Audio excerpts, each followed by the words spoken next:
Hello everyone, this is Aarti Naik. I welcome you to ERA tutorial. Today we are going to learn class 5th subject English Unit 1 1.2 Daydreams. तो बच्चों ये बहुत ही बढ़िया story है जिस सुनते ही आपको बहुत हंसी आएगी, बहुत हंसी आएगी। आपको पता होगा कि कुछ लोग दिन में भी सपने देखते हैं। तो दिन में सपने कौन देखता है?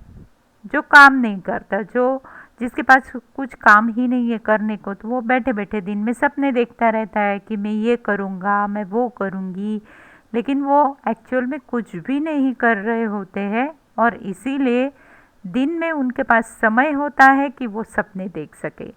तो ये स्टोरी भी कुछ ऐसी ही है, ऐसे ही पति पत्नी की है जो दिन में सपने देख रहे हैं और उनके साथ क्या होता है। Let us see. Daydreams. Once there lived a couple who spent a lot of time in ideal talk. Ideal means empty, मतलब उनके पास कुछ समय ही नहीं था, इसलिए वो खाली बातें ही करते रहते थे। One day the husband said, I have always wanted to keep cows. If by chance I get some extra money for from somewhere, I am going to buy a few cows. तो husband ने बोला कि मुझे लगता है कि मैं चाहता हूँ कि हम कुछ गाय जो होते हैं वो पाले। अगर मेरे पास मुझे कहीं से पैसे मिले तो मैं कुछ गाय खरीदी करूँगा। Means he want to do business with cows, okay, by selling का milk product. But that means a lot of work. Now wife is thinking if he is going to purchase few guys for few cows, that means what will happen? कुछ गाय अगर घर पे आ जाती है तो क्या होगा? वाइफ का काम बढ़ेगा। She need to look after the cattle. You have to feed the cows, walk them, bath them, milk them. Cows need a lot of looking after.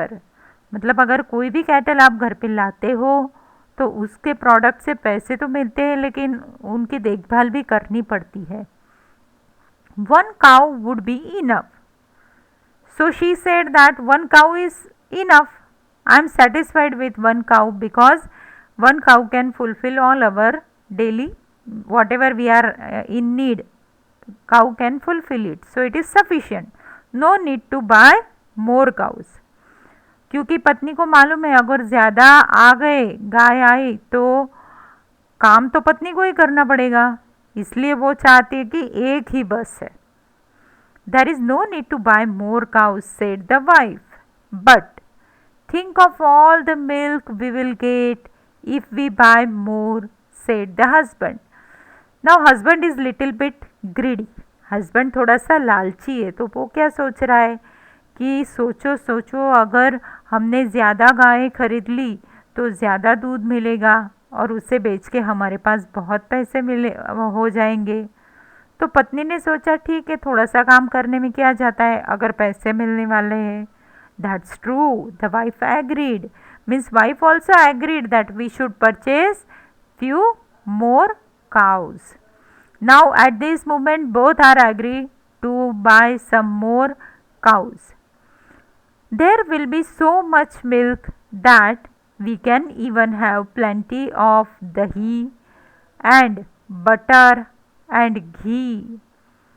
Wouldn't it be lovely?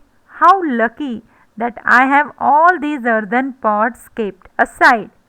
अभी पत्नी ने कुछ earthen pot मतलब कुछ मटके घर में जमा करके रखे हुए होते हैं, तो वो सोचती है कि अगर हमने कुछ गायें खरीद ली तो घर में बहुत सारा दूध होगा, उस दूध से मैं दही बनाऊंगी, दही से मैं बटर बनाऊंगी, मक्खन बनाऊंगी और उस मक्खन से घी बनाऊंगी, और ये सब चीज़ें रखने के लिए पहले से मेरे पास बहुत सारे मटके हैं। अर्धन पॉट मीन्स मटके।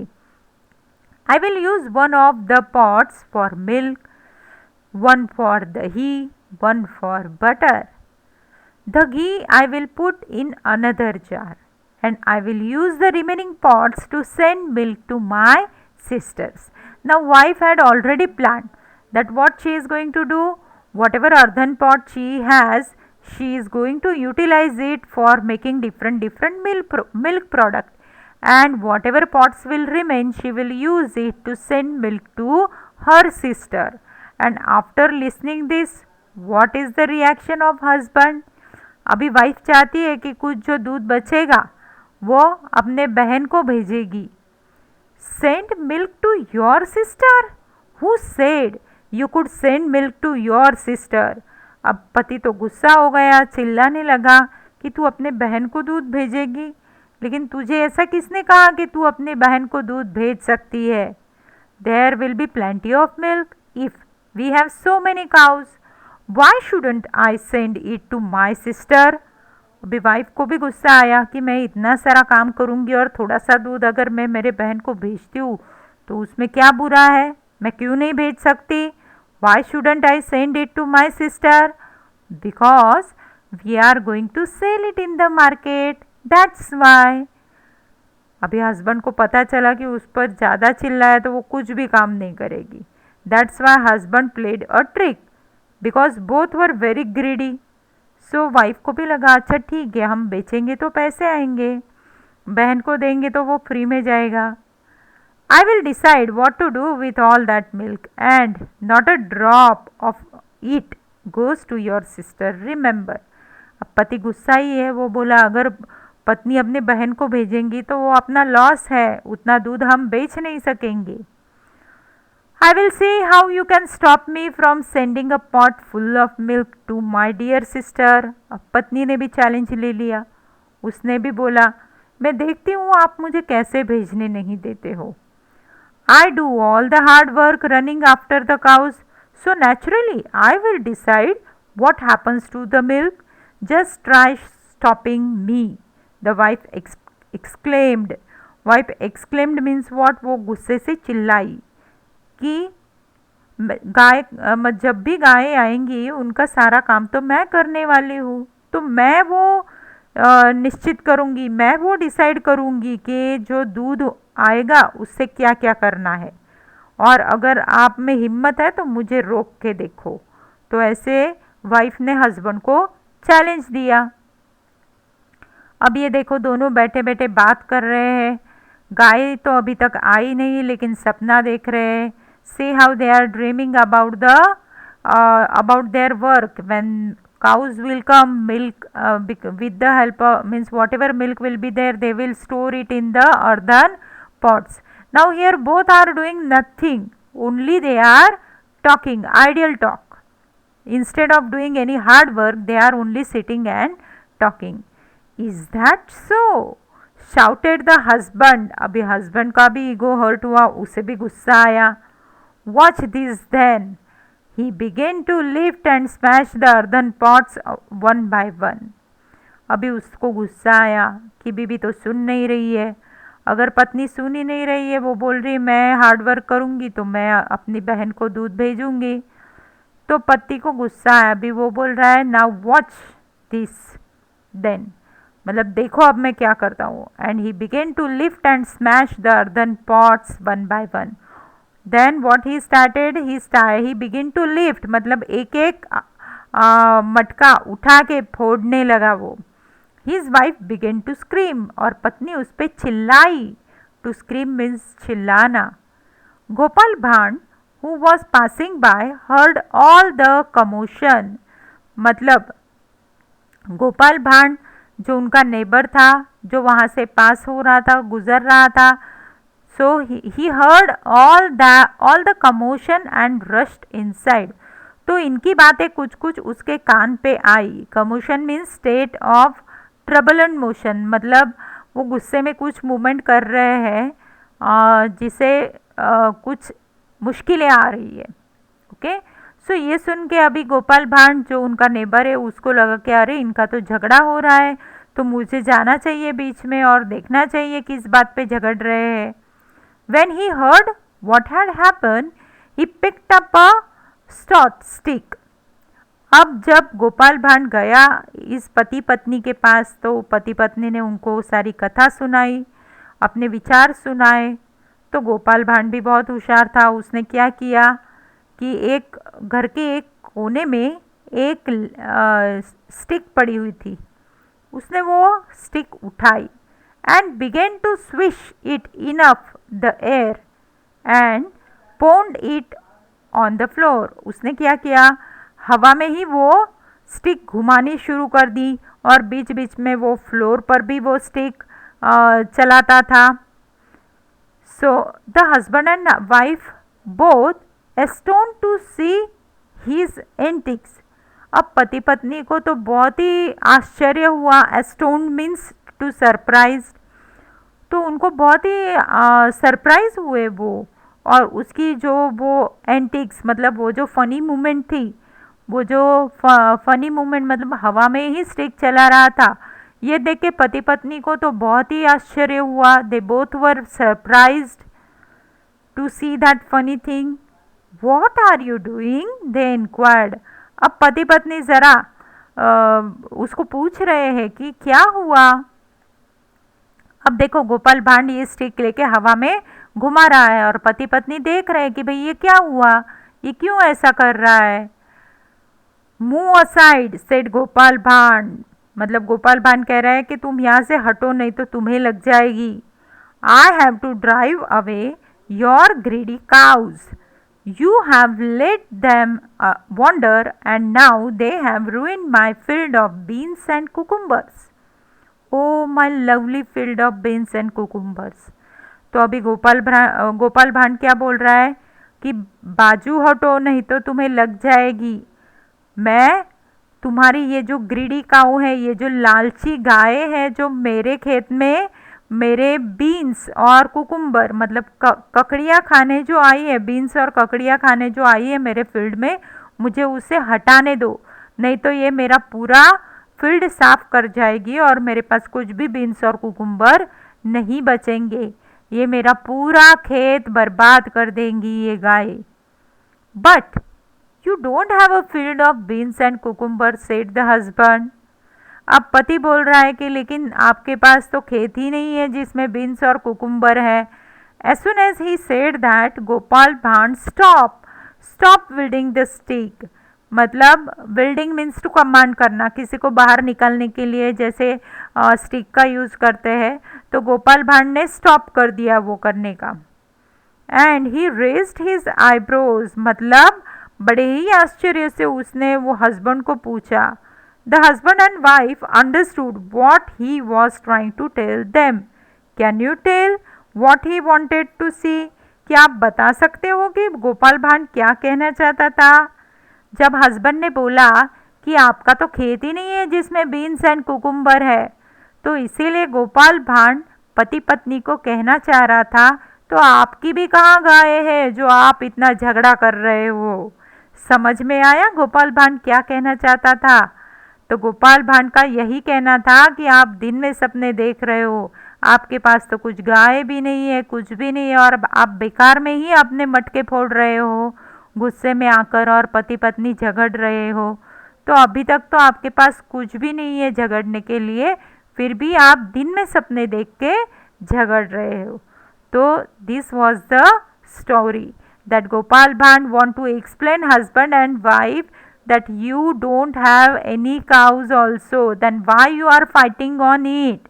You don't have milk also, curd also, butter also, ghee also, and you started fighting over it. So that's why he make them realize that whatever they are thinking, it is only in their dreams, not in reality. Okay. I hope you have enjoyed the story. Now let us discuss question over the story. Question number 1. Read the following words aloud and copy them in your notebook. अब आपको ये जो नए words हैं आपको अपनी notebook में copy करने हैं। Let us get the meaning of these words. Idle. Idle means what? Empty, vacant. मतलब खाली, कुछ काम नहीं करना। Enough, sufficient. Exclaimed, to say suddenly from some strong emotion. Commotion, a state of turbulent motion. Astounded, surprised. Antics, playful or funny. Wander. Wander means to move without purpose. wielding means to command or to rule over। अभी ये सब शब्द मैंने story बताते वक्त explain किए हुए हैं, तो आपको इसका मीनिंग पता चल गया है अभी। Question number 2, what did the husband want to buy? He want to buy a few cows। Second, what plans did the wife make? The wife wants to make dahi, butter, ghee from milk, and she wants to use earthen pot for milk, dahi, butter and ghee। Also, she want to send milk to her sister। तो wife क्या करना चाहती है? पहले तो वो दूध से दही, बटर और घी बनाना चाहती है। फिर उसके पास जो अर्दन पॉट है उसमें वो दूध, दही, बटर और घी रखना चाहती है, और बाद में वो अर्दन पॉट में अपनी बहन को दूध भेजना चाहती है, मिल्क भेजना चाहती है। Third question, what did the husband want to do with the extra milk? The husband want to sell the milk in the market. पति क्या चाहता है? एक्स्ट्रा दूध के साथ वो क्या करेगा? तो वो मार्केट में बेचना चाहता है। Question number 3, what did the husband question number 4, what did Gopal भांड से he was doing? Gopal Bhand said that he was driving away greedy cows from his field। जब पति पत्नी ने गोपाल भांड को पूछा कि आप क्या कर रहे हो, तो गोपाल भांड ने बताया कि वो अपने खेतों में से गाय बाहर निकल रहा है। Question number 5, did Gopal Bhand have a field? No, he didn't have a field. तो गोपाल भांड के पास कोई भी फील्ड नहीं था, खेती नहीं थी। Question number 6, what did Gopal Bhand want to tell the husband and wife? Gopal Bhand want to tell the husband and wife that they both are in daydream। मतलब गोपाल भांड उनको बताना चाहता था कि वो दोनों ही दिन में सपने देख रहे हैं। Now what is the difference between a dream and a daydream? तो ड्रीम और डे ड्रीम में क्या डिफरेंस होता है? Let us see. Dreams happen when you are sleeping. तो वो चीज़ें हम हमारी इमेजिनेशन से हम सपने में देखते हैं। What is daydreams? Daydreaming is when you are sort of dreaming while you are awake. Awake मतलब आप जागे हो, जाग रहे हो, फिर भी आप सपना देख रहे हो। You are awake and alert but your mind is sort of dreaming. But आपके दिमाग में ख्याल रहते हैं और आप सपना देखते हो। और thinking about other things and you are not paying attention to what is going on. जैसे आप बहुत बार क्लास में ध्यान नहीं देते हो, तब आप दूसरी चीज़ों के बारे में सोचते रहते हो, तो वो भी एक डे ड्रीमिंग ही है। Question number 5, language study. A phrase is a meaningful group of words. For example, one day, some extra money, a few cows, all the milk. From the story, find at least 3 phrases each that begin with or include each of the articles. Okay? So पहले A से कौन से phrases में A है वो देखना पड़ेगा। A lot of time, a few, a drop of, a plenty of। Okay तो इसमें हम देख सकते हैं, अगर हम इसके आगे ए लगा देते हैं तो ये फ्रेजेस तैयार हो जाती है। एन इन और एन आर्टिकल के लिए इन अनदर जार, तो यहाँ पे an in an another jar. The one of the hard work. So इस तरह आर्टिकल की फ्रेजेस इस लेसन में, इस स्टोरी में यूज़ की गई है। Question number 2, choose A or N correctly in the fill in the blanks. Okay, question number 5 का 2 है। earthen pot, an earthen pot, a cow, a jar, a sister, a stout stick, a lovely field and an eyebrow. Write the plural form of the following: cow, cows, pot, pots, jar, jars, sister, sisters, market, markets, drop, drops, stick, sticks, corner, corners, field, fields, cucumber, cucumbers। Okay, now अभी आपको ये story कैसे लगी आप comment box में मुझे ज़रूर बताना। और अगर आपको कोई और चीज़ सीखनी है तो वो भी आप मेंशन करना, तो मैं मेरे अगले नए वीडियो में वो भी आपको बता दूंगी। ये मेरी सीरीज़ है, this is my series in which you will learn all your English textbook lessons. Okay, thank you, and again don't forget to subscribe my channel and click on bell icon so that you will get my daily updates. That means whenever I am going to upload new video, immediately you will get message. Thank you.